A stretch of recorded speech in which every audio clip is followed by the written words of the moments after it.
Hello. Pues nuevamente estamos en la historia de Japón. Esta interesante historia en la que nosotros hemos ido viendo cómo este pueblo se ha ido retroalimentando de toda la sabiduría de los pueblos que van a estar a su alrededor, que va a ser China, una de las mejores aportaciones en las que va a tener esa influencia tan grande y considerada pues como esa madre legendaria en la cuestión de poder en determinado momento tener esa sabiduría. Toda esta situación que hemos ido analizando aquí y que hemos visto cómo China va a ir haciendo a manera de que va a ir dejando sus periodos y que va a tener que reflejarse en todo este concepto del Teno cuando su emperador va a retomar nuevamente el poder y que va a delimitar toda esta situación cuando vimos cómo cuando cerraron más de 40 kilómetros, le prohibieron la entrada a los extranjeros y que va a hacer como todo ese alrededor del puerto en el que va a estar bien delimitado la entrada de extranjeros y del comercio para que así en determinado momento ellos van viendo. Fíjense en que aquí a los japoneses, cuando se van a abrir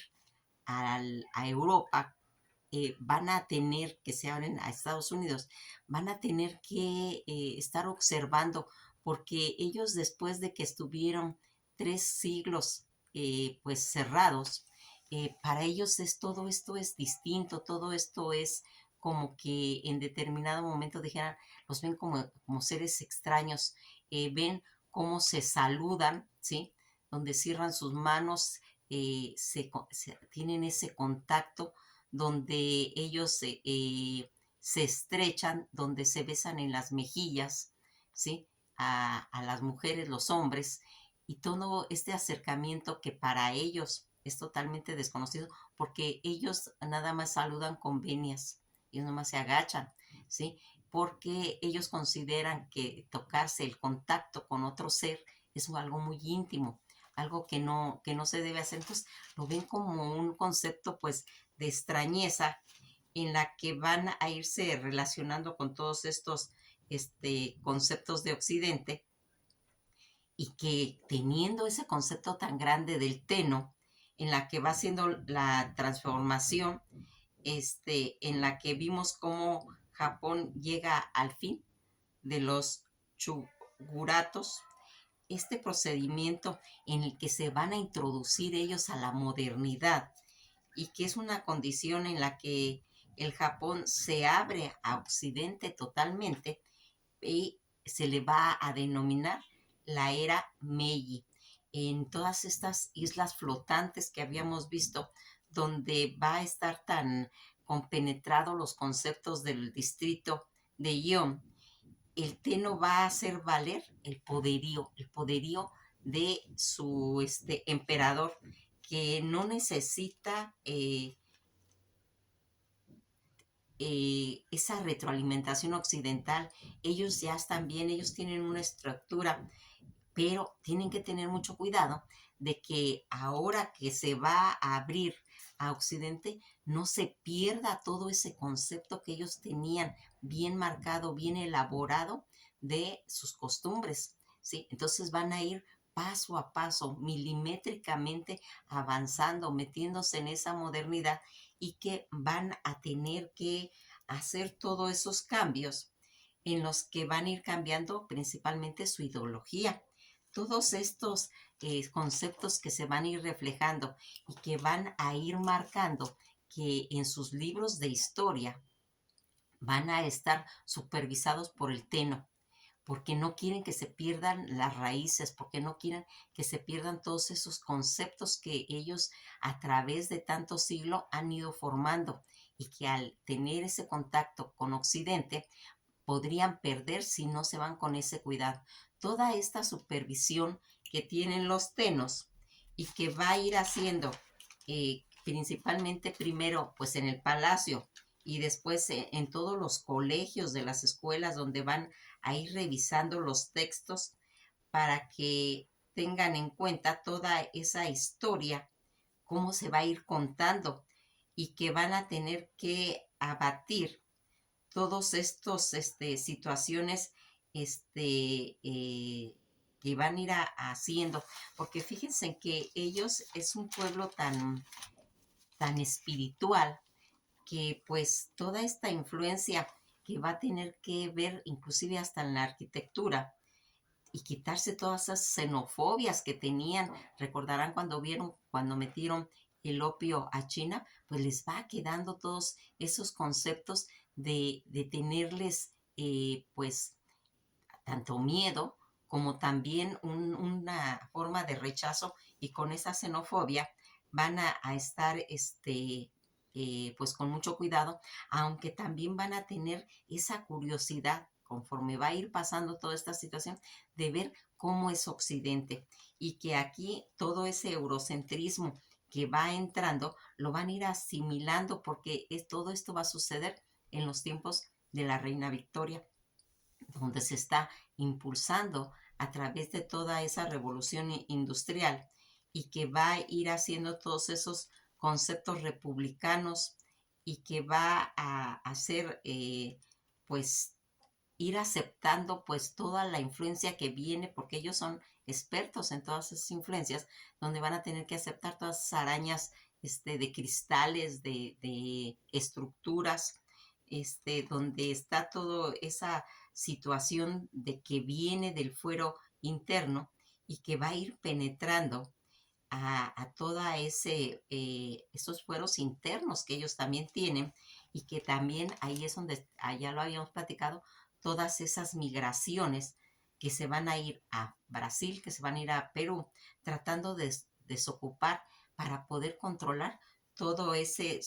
toda esa sobrepoblación que se tiene, y que van a ir viendo cómo van a irse expandiendo todas estas colonias, todo este colonialismo que también va a ir entrando, y que por la fuerza, que gracias a que ellos tenían estos conceptos del teno, y que van a poder mantener todo ese orden histórico, donde aquí no deben de perder el objetivo, y que van a hacer recibir toda esa influencia que tiene todos estos pueblos que van a llegar. Fíjense que es importante porque cuando se hace todo ese concepto de la industrialización de las materias primas y de todos los niveles de vida cotidiano que van a ir afectando, recibiendo todas esas influencias, todo ese comercio, toda esa productividad, ese carácter que también va a tener en cuestión del teno, conceptos militares en los que se va a ir haciendo que se articule todos esos conceptos sociales que tiene Japón. Fíjense en que al cubrir todos estos conceptos sociales va a hacer la entrada también de afectación a los vasallos, como habíamos dicho, donde van a acabar todos esos grandes señores del feudalismo, y que van a estar involucrados pues los samuráis. Todos estos samuráis que ellos habían estado luchando, defendiendo a un daimyo, donde habían defendido a los señores, donde eran clanes, donde tenían conceptos ritualistas tan marcados con su moral, con su ética, con toda esa grandeza que tenía todos esos ejércitos samurái, y que al entrar la modernidad van a quedar en la historia, van a quedar como fósiles, van a quedar como cosas de dinosaurio, en el tiempo perdidos, y que va a ser una afectación muy, muy grande para los conceptos de su ética moral de todos esos samuráis. Toda esta gente que en determinado momento va a ser pensionada,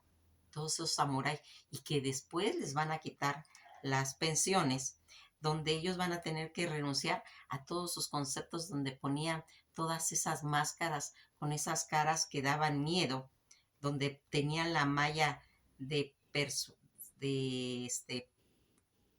protección cuando peleaban y que estaban integrados por la espada, donde había estado toda esa forma de proteger a todos esos clanes y que al llegar al entrar todos esos conceptos occidentales, va a entrar también todo lo que es la siderúrgica y donde se van a empezar a introducir soldados profesionales en los ejércitos en las de que ellos traen armas y los samuráis eran de conceptos de pues de espada donde peleaban cuerpo a cuerpo y que toda esa estructura de clanes anclaica, ancestral que traían todos esos samuráis, se va a ir perdiendo, pues ya no van a tener oficio. Los samuráis, que es el concepto de los que ellos en particularmente van a ser héroes, va a ir quedando en el olvido y van a estar en distinción en el tiempo, porque ya esos conceptos ya no van a ser toda esa estructura que ellos venían de los shogunes, en los que va a entrar ya conceptos del petróleo,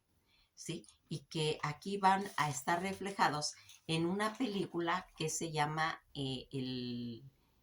Pistolero. El Pistolero, que es una producción de Hollywood, en el que van a tratar de hacer una similitud de lo que les pasó a los samuráis, porque los samuráis, ellos tienen que morir con honor, ellos van a tener que morir con honor y van a hacer un levantamiento, porque se van a dar cuenta de que ellos ya no están, ya no sirven en esa sociedad y que van a levantarse contra todos esos ejércitos que acaban de entrar, pero con la convicción de que van a morir. Pero ellos quieren morir así, quieren morir con honor,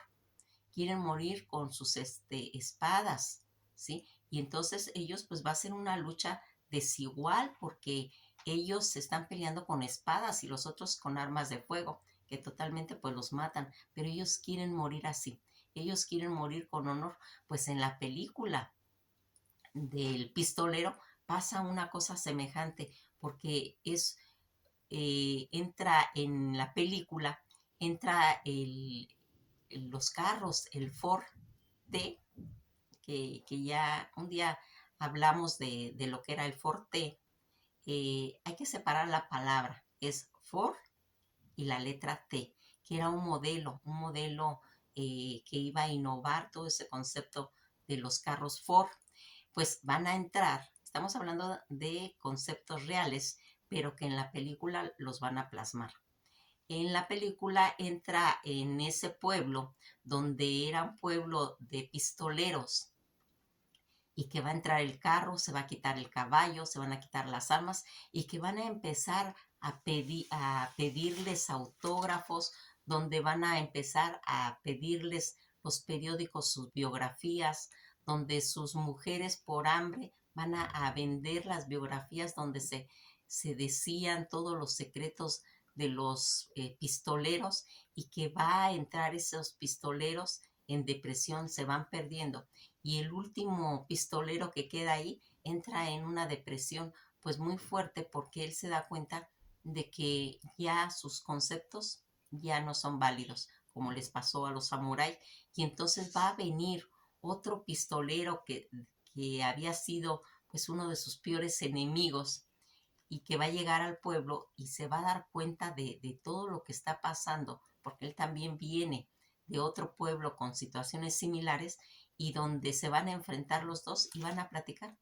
Y van a platicar y van a decir que van a hacer un duelo. Van a hacer un duelo para morir como ellos quieren morir, a balazos, ¿sí? Aunque uno de ellos tenía cáncer, ¿sí? Y que el doctor le dice que pues puede morir de cáncer o puede morir de un balazo, porque ellos eran pistoleros y ellos van a decidir morir en un duelo, un duelo a base de pistola. De eso trata la película El Pistolero, que es una forma de recordar esos conceptos del Japón de los samuráis, ¿sí? Y que también va a salir esa película del último samurái, donde va a tener que tener todo ese enfrentamiento similar a lo que hemos estado platicando. Pues después de que vamos viendo cómo son los conceptos de ese valor que tienen todos estos samuráis y que no quieren renunciar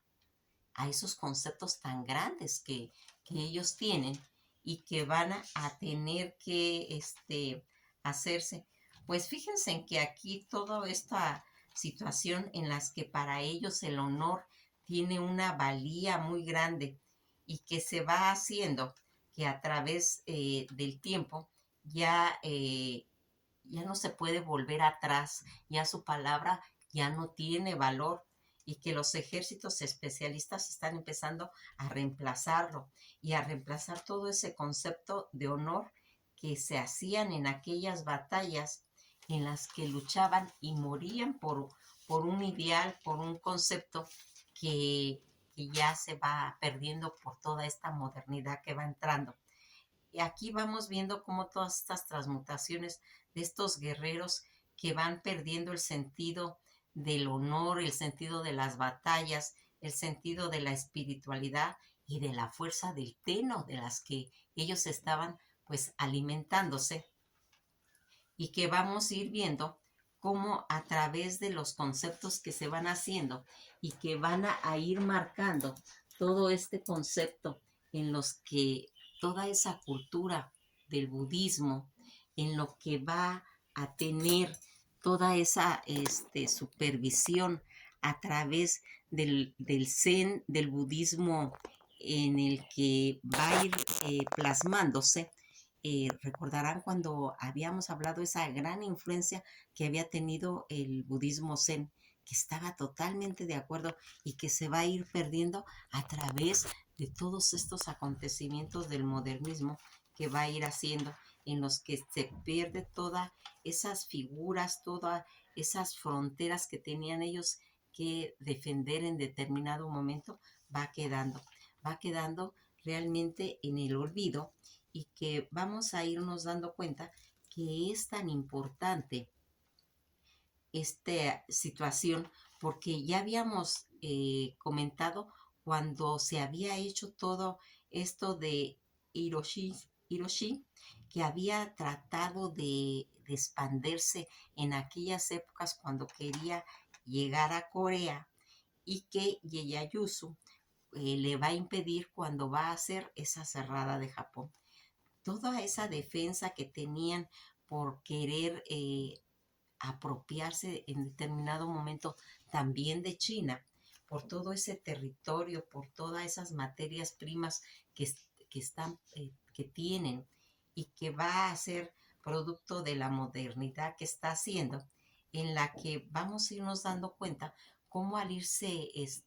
expandiendo, hay una porción en China que se llama la Manchuca, en la que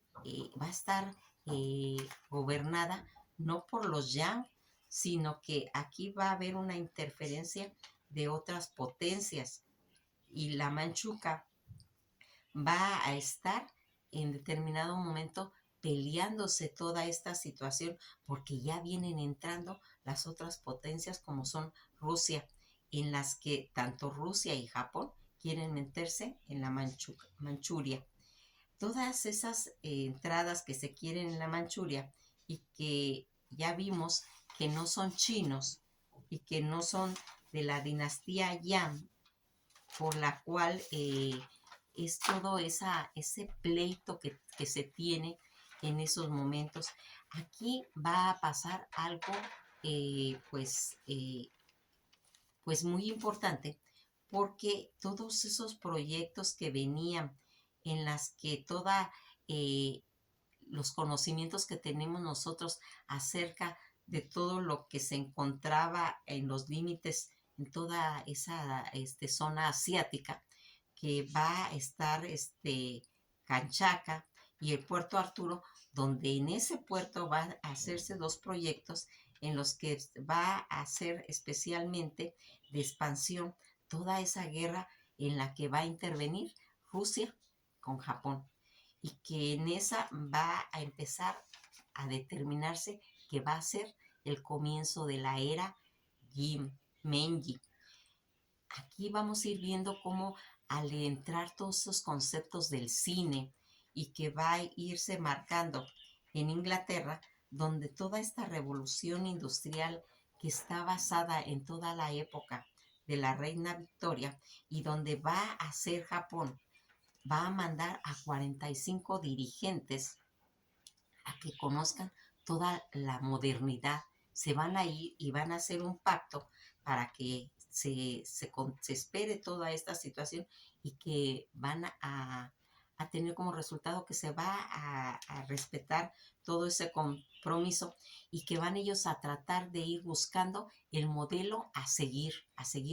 cuando entre Estados Unidos y que ellos quieren ver y van a Francia y van a darse cuenta que no están de acuerdo porque ahí decapitan a sus reyes. Y ellos dicen, no, nosotros no queremos matar a nuestros emperadores. Se van con los ingleses, pero tampoco les gusta porque ellos están muy limitados porque tienen que compartir y consultar continuamente con el parlamento y ellos dicen, no, tampoco nos gusta y se van a ver el modelo de los alemanes y ese es el que les va a parecer porque les parece adecuado, porque tiene sus conceptos de autoritarismo y de modernización y para ellos pues es una situación en la que ven realmente equilibrada porque ellos no les interesa la democracia, en ese momento no quieren nada y van a optar por ese modelo alemán que va a ir haciendo las transformaciones en las que va a entrar el ferrocarril y va a ser algo que va a ser muy importante porque cuando llega un ferrocarril a una nación, automáticamente se va a formar un Estado nacional con el simple hecho de tener ese ferrocarril y que aquí vamos a ir viendo cómo va a ir rompiendo todas esas barreras de territorio en las que ya había tenido esas experiencias la India, la había tenido Japón, que es donde va a introducirse Estados Unidos y México. Aquí vamos viendo cómo toda esta introducción de ferrocarril que va a dar margen a los estados nacionales y va a hacer toda esa situación en el que va a estar cuando Japón desde 1881, el 31 de marzo, va a empezar a trabajar con 3.682 kilómetros, después con 1.600 más y luego con 4.747 kilómetros, que va a ser todo. Aquí ya vimos cómo se acabaron todos esos señoríos, toda esa gente feudal, en la que cuando en Japón entra esa construcción del ferrocarril, pero conjuntamente entra el telégrafo. Toda esta situación en la que tienen que verse la situación y que va a ir acabando con ese mundo samurái, ¿sí? Cuando el mundo samurái se va dando cuenta cómo va a entrar Japón a todos esos cambios de modernidad donde los comerciantes, donde los artesanos van a tener una igualdad de ley. Fíjense en que aquí nos hemos ido dando cuenta ya desde el concepto honor para los samuráis que prefieren morir a tener que entrar en un concepto donde ellos ya no tienen ninguna valía, ¿sí? Y que van a declararle ese golpe de Estado a los ejércitos que entraron, que tienen armas de fuego y que van a entrar en una lucha desigual donde van a morir. Pues nos vamos a quedar hasta aquí. Esto ha sido todo por hoy. Espero que les esté gustando todas estas pues anécdotas de lo que es la historia de Japón. Es muy importante porque ahí vamos a ir entendiendo, fíjense en que al ver toda esta caída de los samuráis, pues vamos introduciéndonos inclusive hasta en el cine. Y entonces, pues tenemos esa curiosidad de ver esa película que les platico, que es El Pistolero o El Último Samurái, que se los recomiendo que lo vean porque ahorita ya entenderían qué es lo que se está reflejando a través del cine, todos estos conceptos. Pues que pasen un feliz día y pues estamos en contacto, estamos siguiendo toda esa travesía que es esta interesante historia del Japón. Que pasen un buen día.